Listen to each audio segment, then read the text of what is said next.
So let's talk about facing. A little more specifically, facing the back side. After we've done something here and we bandsaw this off, and now we've got this side back here. Now there's a bunch of ways you can just quick throw them in there, line it up with a 1, 2, 3 block's not going to fit in here obviously, but a small parallel. There's a bunch of ways you could stick them in there and get them pretty close for when you're just knocking something out. But sometimes you either need it closer, or you don't have anything that fits in there just right to get this thing to sit against it. You can't indicate along here, which doesn't always, even indicating here doesn't always guarantee that your surface that you faced over here is now dead flat here. There's reasons that won't. We're using a 3-jaw chuck here, but if you have it in a 4-jaw chuck, you could have this thing tweaked just a little bit, indicate here, and if you move that thing around, you can still make this thing run concentric, even though it's canted like that. So there's reasons like that. This outside could be knurled and you can't run around the outside. So there's plenty of reasons we may want to check and see what this back side does, how flat it is. That way when we face it, we know we've got something pretty flat.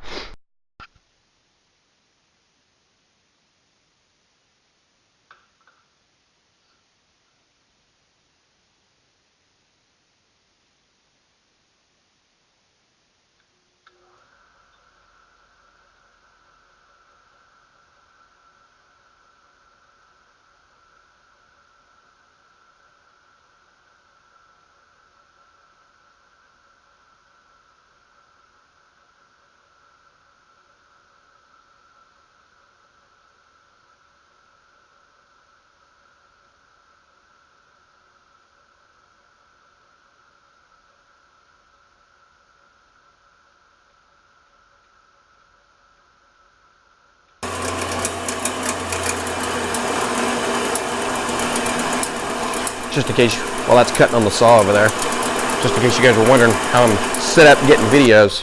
Oop, little glare on the lights here.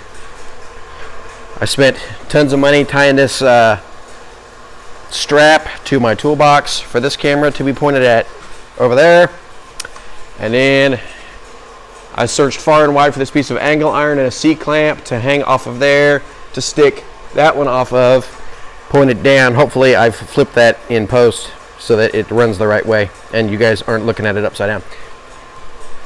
Fingers crossed! Alright, there's our piece off the saw. I was hoping it'd be a little gnarlier and so we'd have a little more contrast, but leave it to my less than $200 Harbor Freight saw to let me down and cut it practically flat. Alright, let's throw this thing in and we'll see what we're doing here. Alright, so we're going to stick our one indicator over here, this way on that camera. Just like that. Can you see that? Yeah, you can kind of see it. Okay. Now, if we need another indicator, we'll kind of depend on a few things here. On this little piece, I don't think we're going to... Oop, what are we doing here? Hang on. Let me flip this thing the other way.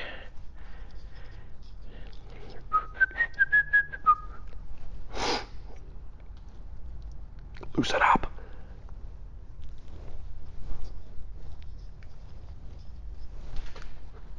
There we go. Let's go this way.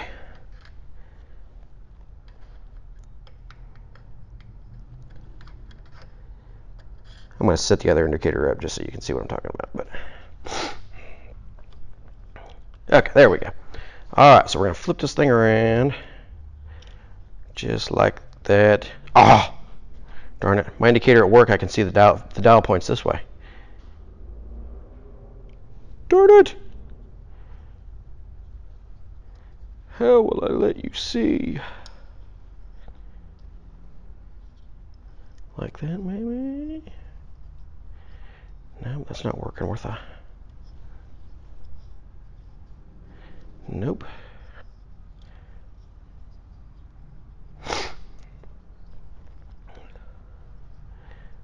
Oh well, you may have to take my word for it. Oh wait, here we go, like this. And then I'll pull you over here in just a second. Okay, let's go like this. If you've got a rear facing dial indicator with the dial facing that way, this makes it a little easier, but no biggie. Well, I say that. It's not going to bug me any, but it's hard for you guys to see. But I'll try to get another camera whipped over here. Okay, so we're gonna go like this. See what's going on up there? Yep. We're gonna come in like this, and we're gonna bring it in like that, and then we're gonna come in right here and zero it. Just like that. Hang on. Let me pull you guys over here. Which one's easier to come off? Probably this one. Let's come over here, kind of see where I'm at. See, I'm in there. And I just moved the carriage back to the right so that now I'm zeroed. Can you see that? I hope so. There we go. Okay. Back to your perch. There we go. Okay. Now I'm going to set this other one up. We wouldn't need it on this one because how small it is. But if you're doing a bigger piece and your chuck jaws sit out, what's going to happen is, well, wait a minute, I didn't try it. Let's back out here. So we know we're zeroed, so let's back this out a little bit more. Nope, we clear. So we wouldn't have to do it on this one, but I'm going to do it anyway just so you know what I'm talking about. See how close we are right there? See this little gap right here? If this stuck out more, when I went to back out, we'd hit it. So what we do is, because all we're going to do here, because we're zeroed, where did I say we were zeroed? We're right there. Was that the one? Let's check it.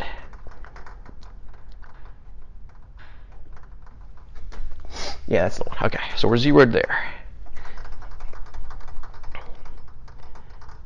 Then we're going to turn it over to here, and then we're going to come in and check it again.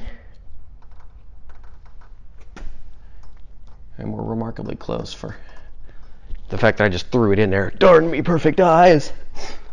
Okay, so that's pretty good. But let's just say we couldn't do that. Let's say we can't just turn it because let's say our chuck jaws hit because these are sticking out further.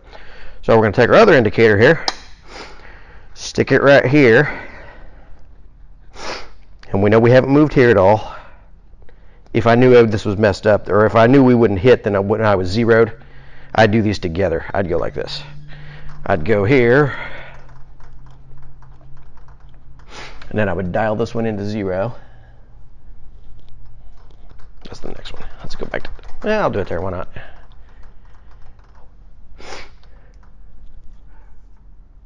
So we'd go right here, we'd pull that one to zero. Oops, too far. Right there. 0, 0. Okay, then we do this one. There we go, so we're 0 there. Now that way, when we pull this out like this, we can also go this way to clear the jaws when we turn to wherever we turn to. Then when we come back to, can you see that?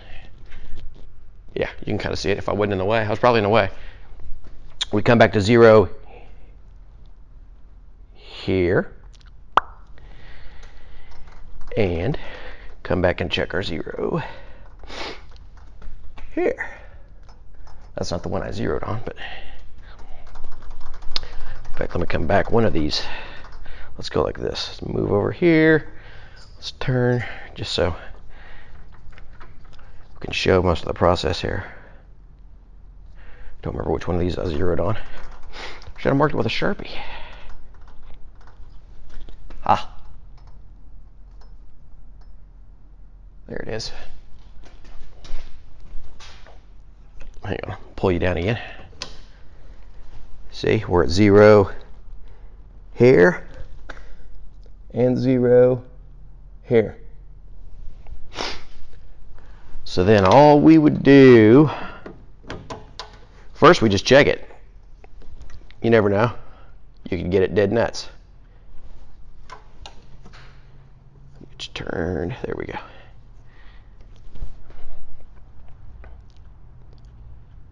And sometimes that is what this was. This is just to verify that you're flat on the back based off your faces or whatever else you did. But, so we're here. So let's turn this back a little bit. Bounces a little bit. Probably had too rough a feed on that tool, but that's kind of rough. But then we'll go to here, and then we'll move over here. Then we'll go to the next face like this right here. Oop, too far. Still too far. There we go. And you don't even have to help the indicator in if you chamfered that back edge, which I didn't. But okay, so that one's going to be our. That's the side that's sitting too far in, because we're reading. Ooh, lights hit me nice. About 3.5 over.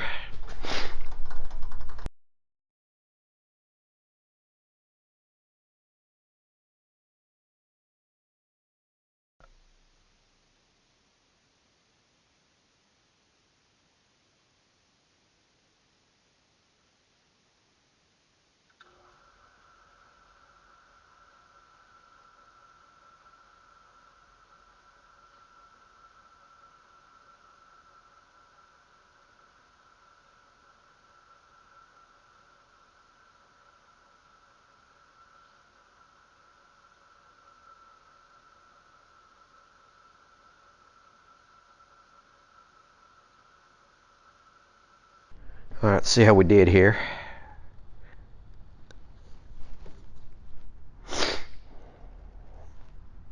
Yeah, I'm sure if I can get there where you can read the micrometer with me or not. Where am I at? Right about here. The surface is a little rough. I really should have picked a better tool, so it may not be dead flat. Or I may be dead flat, but there's spots in there. Should have been lazy. Should have put a better tool in there, but what are you gonna do? Okay, if we're within 2 or 3, I'll be pretty happy with it. As rough as that is. Let's see here, where are we at? 290. 290 and a half, maybe. A little more. A couple of tips. About 7/10.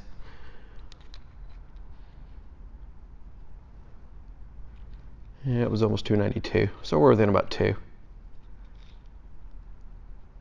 That's not too bad for. It could be better, but it was definitely worse. But anyway, that's an idea. Oh, and I forgot to tell you. Hang on. Let's run back over there to the lathe, sort of. If you've got, ooh, look at that lighting. So you've got a piece with a bore through it already. In here, you know, you're clamped on the outside and you got a bore through it. You don't have to do the in and out thing. If you can fit if it's big enough to fit your indicator in and turn it and touch it on the back that way, you can just sweep it and this will go way faster and way more accurate. And use a good tool. That is not, hang on, just for disclaimer, that's the tool I was using for facing, which I shouldn't have, but what are you gonna do? Anyway, guys, give that a try. See if it gives you better numbers. See ya.